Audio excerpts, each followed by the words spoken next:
এক মাস চন্দন সরোবরে জল বিহার, আর ভগবত বিগ্রহে বৃন্দাবন আদি বিভিন্ন জায়গায় সর্বত্র ওই চন্দন লাগিয়া, সর্বাঙ্গে চন্দন লাগিয়া।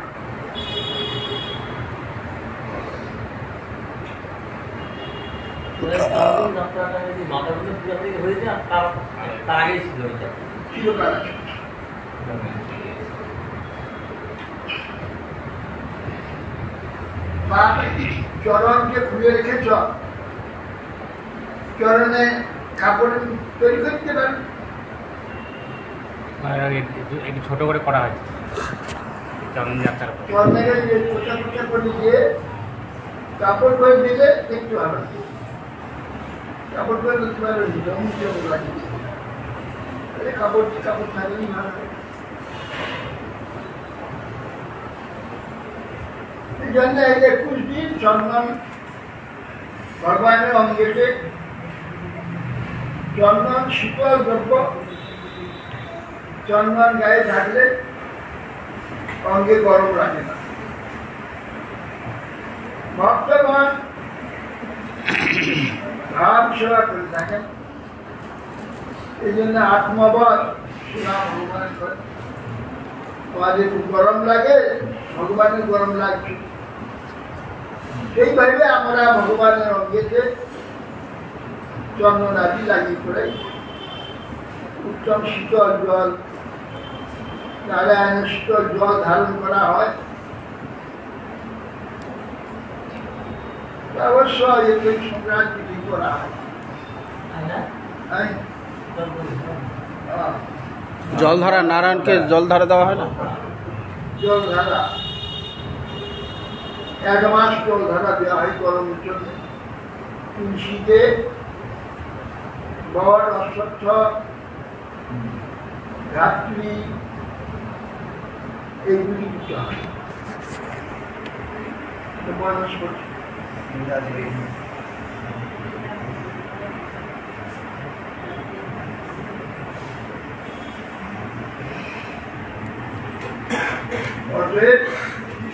যদি আমরা এই পুণ্যের কোনো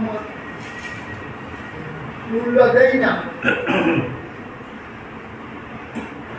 জাগতিক এই আজকে এবারে ঘুমার করে দান করবে, প্রণাম করবে, প্রসাদ পাবে,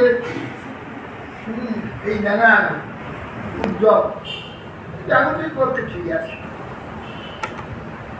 আমাদের কাছে বিশেষ করে নেই।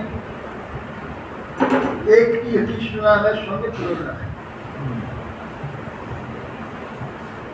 গোপচিদান গ্রহণে খবস্য প্রয়াগে কঙ্গ কল্পবাস চক্রাযুগম তৈব সুবর্ণ দান গোবিন্দা নামিন্দা সমস্তার 1 কোটি গোদান যদি সূর্যগ্রহণে করে, সূর্যগ্রহণে একটা বলতে দানের যা ফল, সে বর্ণনা তো স্বাস্থ্য বর্ণনা করতে পারবে। 1 কোটি কিন্তু দান। প্রয়াগে 1 মাস গঙ্গার ধারে তাঁবু করে বসে থেকে সেখানে ভবিষ্যৎটা একবার খাবে, 1 মাস সেখানে বাস করে ভগবানের নাম করে কল্পবাস। 10,000 যজ্ঞ করে, পাহাড়ের মতো সোনা দান করে, একটি গোবিন্দ নামে সমান হবে। গোবিন্দ নাম নিন সমান শতাংশের সঙ্গে 100 হবে না। অর্ধেক সেই জন্য জাগতিক যে পুণ্যের কথা বলা আছে, এইসব পুণ্য আমরা মানি না। কি করে যাবো? পুণ্যের কত দাম। হরিকথা শ্রবণ, হরিনাম কীর্তন, ভগবত দর্শন, পরিক্রমা ইত্যাদি, এর যা মহিমা, তার সঙ্গে ওই পুণ্যের কি নাম আছে? এইটা আমরা অনুমান করি না। তবে আজকে এটা যেহেতু ভক্তগণ করে করে আমরা সেগুলোকে তো সমর্থন করি, সাহায্য করি।